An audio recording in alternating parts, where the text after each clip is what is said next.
Il y a une question que tout fan de Demon Slayer s'est déjà posée. Qui est le personnage le plus fort? Pas seulement en puissance brute, mais en maîtrise, en technique et en volonté. Car dans cet univers, la force ne se mesure pas qu'en muscles ou en sabre, mais dans la capacité à se relever même quand tout semble perdu. Aujourd'hui, on va classer les 10 personnages les plus puissants de Demon Slayer. Des plus humains jusqu'à ceux qui ont dépassé les limites de leur propre existence. En 10e place, qui d'autre pour ouvrir le classement que la 4e lune supérieure, Antengu.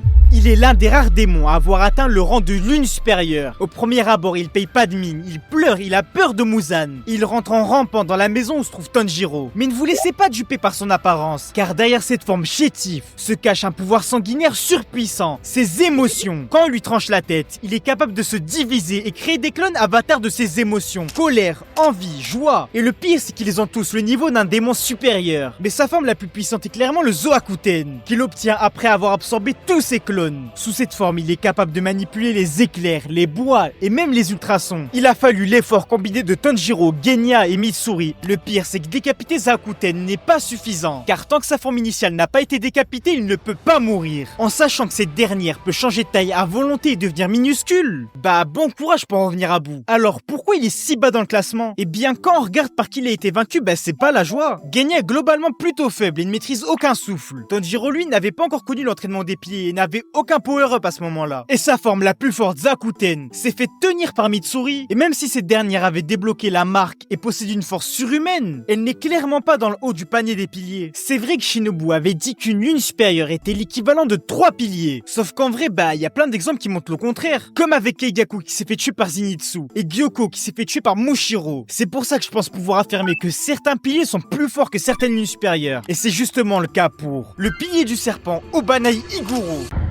Homme chétif de 1m62 pour 53 kg, ne vous fiez pas à son physique de collégien, car Obanai est un monstre de puissance. Il a notamment participé à l'élimination de la 4e lune supérieure Nakime, à l'aide de Yushiro et Mitsuri, et était l'un des acteurs majeurs de la bataille finale contre Muzan. Il est l'unique utilisateur du souffle du serpent, un souffle particulier qui se base sur la torsion et la flexion de sa lame, donnant l'impression d'un serpent. Mais alors qu'est-ce qu'il rend si fort, même plus fort qu'une lune supérieure? Eh bien il possède plein d'atouts. Il a bien sûr la marque, un pouvoir étrange débloqué par une poignée de pourfendeurs qui décuple leur capacité physique, permettant de pallier à sa faible corpulence. Mais il n'y a pas que ça. Il a aussi débloqué la lame rouge et le monde transparent. Sans lui, la bataille finale aurait été bien différente. En battant Nakime, il a permis à tout le monde de s'échapper du château de l'infini. Et il s'est battu sans relâche pour retenir Muzan jusqu'au lever du soleil. Alors certains nous diront qu'Antengu est plus fort. Mais je ne suis pas de cet avis. Sachant qu'Antengu n'a pas pu vaincre Tanjiro et Mitsuri qui ne possédaient que la marque à ce moment-là, alors je ne vois pas comment il aurait pu vaincre un pilier aussi fort possédant la marque, une lame rouge et le monde transparent. Mais alors qu'est-ce qu'il retient d'être plus haut dans le classement? Eh bien, toujours son plus gros défaut, sa corpulence. Même avec la marque, il a le physique de ton petit cousin en 3e. Et comparé au colosse qu'il y a dans la suite de la vidéo, il ne fait juste pas le poids. Et tiens, en parlant de colosse, le pilier du vent Sanemi Shinazugawa.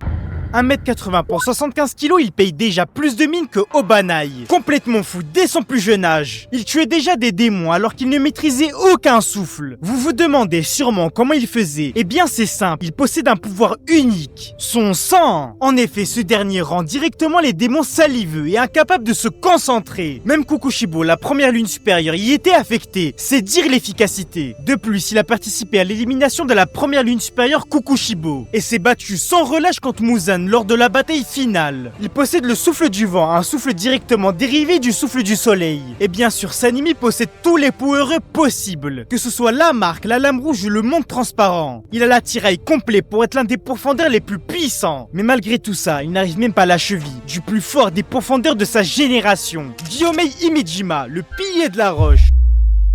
Un véritable monstre de puissance brute, 2m20 pour 130 kg. Même les autres piliers le reconnaissent comme le plus fort d'entre eux. C'est simple, avant même d'obtenir la marque, il surpassait déjà les autres Hashira. Et pourtant, contrairement aux autres, il n'utilise pas de katana. Non, lui, il manie une masse et une hache, reliée par une chaîne. Une arme lourde et difficile à maîtriser, mais parfaite pour sa force surhumaine. Son souffle de la roche se repose sur la stabilité et la puissance d'impact. Chaque coup qu'il donne est pensé, précis et surtout dévastateur. Lors de son combat contre Kukushibo, la première lune supérieure, il a tenu tête à un démon âgé de plusieurs siècles. Pas seul, il a tenu en équipe, certes, mais c'est lui qui a porté les coups les plus puissants. Et c'est aussi lui qui a tenu jusqu'à la fin avec Sanemi, alors que son corps était en miettes. Et surtout, Kokushibo lui-même, l'un des plus anciens et puissants démons du monde, a reconnu qu'il n'avait pas vu un pilier aussi fort depuis plus de 400 ans. Gyomei, c'est la définition du pilier, inébranlable, calme et prêt à mourir debout. Sa maîtrise du monde transparent fait de lui un adversaire redoutable. Et même Muzan lui-même l'a reconnu comme une menace sérieuse. Mais si Gyomei s'arrête ici, c'est parce que malgré sa force incroyable, il reste un humain et face aux démons les plus anciens, l'humanité devient une faiblesse comparée à Akaza, la troisième lune supérieure.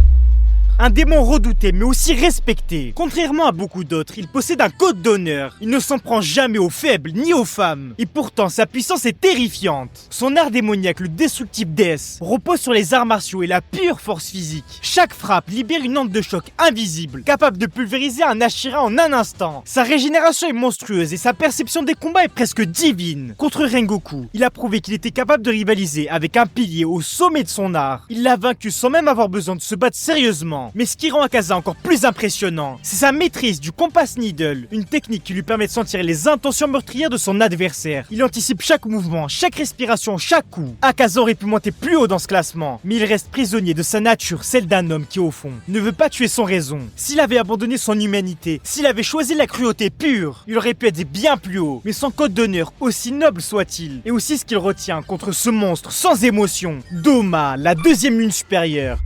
Lui, comparé à Akaza, n'a aucune émotion. Pas de colère, pas de pitié, pas de compassion. Un vide absolu derrière son sourire. Son art démoniaque est l'un des plus puissants de tout Demon Slayer. Il manipule la glace, capable de créer des tempêtes glaciales. Des clones solides et même figer ses ennemis à l'intérieur de lui. La moindre respiration devient mortelle lorsqu'on l'affronte. Doma a vaincu Shinobu, pourtant le pilier de l'insecte, et a failli tuer Kanao et Inosuke à lui seul. Sa régénération est immense et sa force physique rivalise presque avec celle d'Akaza. Mais contrairement à lui, il ne ressent aucune limite morale ou émotionnelle. C'est ce qui fait de lui un véritable monstre. Et pourtant, malgré tout, il a perdu à cause de son propre péché, la gourmandise. Son appétit insatiable, notamment pour les femmes, l'a conduit à sous-estimer Shinobu, qui avait volontairement saturé son corps de poison. Et sans ce sacrifice, Kanao et Inosuke n'auraient jamais survécu. Ils auraient simplement jamais fait le poids. Mais maintenant, imagine les adversaires qu'ils auraient dû affronter ensuite. Parce qu'au sommet de cette hiérarchie de démons, il y a un monstre, Kokushibo, la première lune supérieure. Autrefois humain et surtout frère de Yoruichi Tsujikuni et utilisateur du souffle de la lune, il a vécu des siècles à perfectionner son art au-delà de toute limite humaine. Son combat contre Gyomei, Sanemi, Mushiro et Genya est la preuve absolue de sa puissance. À lui seul, il a affronté 3 des piliers les plus forts en même temps et a failli tous les tuer. Même gravement blessé, il restait une menace mortelle. Son art démoniaque, dérivé du souffle de la lune, crée des lames tranchantes faites de croissants lunaires, une combinaison d'élégance et de pure violence. Mais ce qui le rend terrifiant, c'est sa maîtrise du sabre et son expérience. Il est l'incarnation du démon qui a su garder la discipline d'un humain. Mais sa plus grande faiblesse, c'est sa jalousie. Malgré des siècles d'entraînement, il n'a jamais pu surpasser Yoruichi. Même transformé en démon, il est resté dans son ombre. Au fond, ce qui a eu raison de Kokushibo, ce n'est pas la lame d'un pourfendeur, c'est son humanité. Comme Akaza, c'est cette part d'homme qui n'a jamais pu totalement effacer, celle qui refusait de l'admettre, qu'il avait perdu le jour où il a cessé d'être un humain. Mais si Kokushibo a chuté à cause de son passé, alors parlons maintenant de celui qui a renié le sien jusqu'au bout. Le roi des démons, le premier, l'original. C'est lui qui a donné naissance à toute la lignée démoniaque, Muzan Kibutsuji.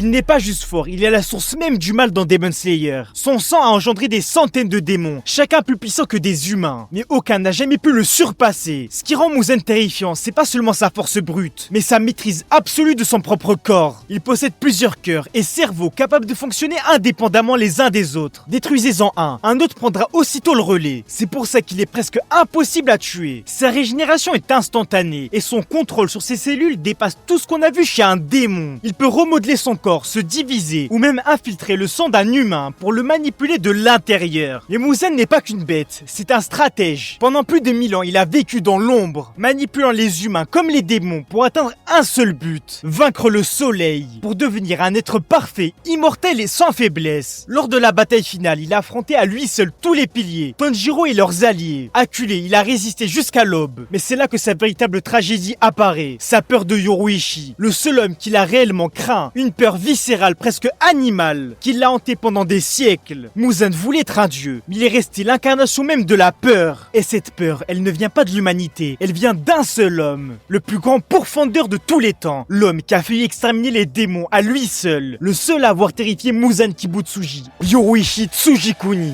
Prodige né avec la marque des pourfendeurs et une perception hors du commun. Il voyait à travers le corps de ses adversaires. Chaque coup qu'il portait n'était pas seulement puissant, il était inévitable. Son souffle du soleil, le premier de tous les souffles, est la forme la plus pure et la plus complexe de la respiration. Fluide et capable de s'adapter à n'importe quel ennemi. C'est de lui que dérivent tous les autres styles. Feu, eau, foudre, vent, roche, tous sont des fragments de son art. Et c'est là que réside l'un des plus grands exploits de Demon Slayer. Yoruichi n'a pas seulement maîtrisé un souffle, il a créé le concept même des souffles. Inventé une technique de respiration, puis inspiré des générations entières de pourfendeurs à partir d'elle. C'est un exploit absolument aberrant, qu'aucun autre n'a jamais reproduit. Lorsqu'il a affronté Muzan pour la première fois, il l'a réduit en pièces en un instant, par des centaines de coups en une seule respiration. Muzan n'a dû à sa survie qu'à un miracle. Son corps s'est divisé pour fuir. Depuis ce jour, le roi des démons vit dans la peur du nom Yoruichi. Mais Yoruichi, c'est aussi un phénomène de la nature. Il a vécu jusqu'à plus de 80 ans, alors même qu'il portait la marque des pourfendeurs, qui est censé tuer tout être humain avant 25 ans. C'est littéralement impossible, et pourtant il l'a fait. Un homme né trop fort pour le monde dans lequel il vivait. Il a tout perdu, sa famille, son frère, son époque. Et pourtant, jusqu'à son dernier souffle, il a continué à se battre seul pour un rêve que lui seul pouvait porter. Un monde sans démons.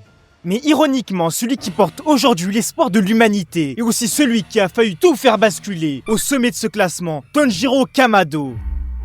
Transformé en roi démon, la dernière création de Muzan est paradoxalement le seul à avoir dépassé son créateur. Quand Muzan a compris qu'il ne pourrait pas survivre à la lumière du soleil, il a transféré tout son pouvoir dans le corps de Tanjiro. Son but était simple, faire de lui le démon parfait, celui qui accomplirait enfin ce qu'il n'avait jamais pu faire. Il y est presque arrivé. Tanjiro, roi démon, c'est l'être ultime de l'univers de Demon Slayer. Il possède toutes les capacités de Muzan, la régénération instantanée, un contrôle total sur chacune de ses cellules, une puissance physique démesurée. Mais à la différence de Muzan, il ne craint pas le soleil, même les lames Nichirin. C'est la fusion parfaite entre la lumière et les ténèbres. Son potentiel dépasse tout ce qu'on a vu jusque-là. S'il avait accepté son destin et choisi de dominer les humains au lieu de les protéger, il aurait annihilé l'ordre des pourfendeurs en une journée. Aucun Ashira, aucun démon, même pas Yoruichi, n'aurait pu rivaliser. Mais c'est justement là que réside la symbolique du personnage. Tanjiro, même transformé en monstre, n'a jamais cessé d'être humain. Il s'est battu pour sa propre nature, contre la tentation du pouvoir absolu, et a choisi de mourir en homme plutôt que de vivre en Dieu. J'espère que vous êtes d'accord avec moi sur ce classement, et si oui, n'hésite pas à liker et t'abonner. Et si t'es vraiment allé jusqu'ici, dis-moi ton personnage préféré en commentaire.